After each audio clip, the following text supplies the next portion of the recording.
Samang industriya ng agrikultura o SINAG nag-ikot sa ilang pamilihan para ma-monitor ang presyuhan ng bigas. May ulat si Claire Lacanilaw Dumka.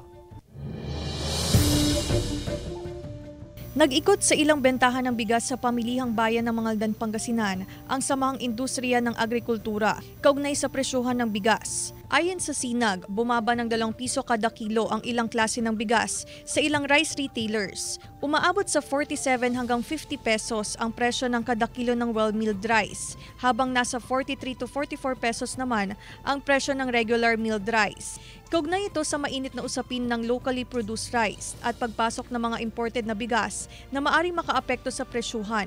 Dito wala tayong nakikitang regular meal. Mostly kasi ang kinukuha ng consumer is yung well-milled rice. So yung presyo naman nasa tamang presyo naman.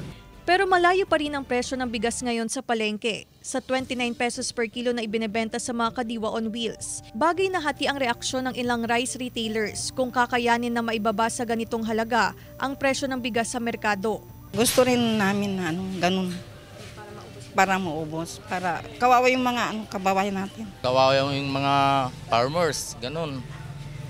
Siyempre, nagkukuhan sila ng mahal na abono, saka yung binin nila. Kamakailan, naghain ng temporary restraining order ang ilang grupo ng mga magsasaka ukol sa pagpapatupad ng Executive No. 62 o EO 62 na inilabas ni Pangulong Ferdinand Marcos Jr.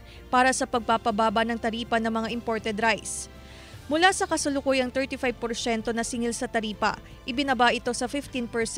Nanindigan ng SINAG na hindi magiging epektibo ang EO 62 para mapababa ang presyuhan ng bigas. Hindi kasi sila dumaan sa tamang proseso na dapat dumaan sa tariff commission, after tariff commission, bago ipresenta sa NEDA. Patuloy daw na mag-iikot ang SINAG para kunin ang sentimiento ng mga magsasaka at negosyante ng bigas. Kasama si Henry Dumincil, Claire Lacanilaw Dumka, One North Central Luzon.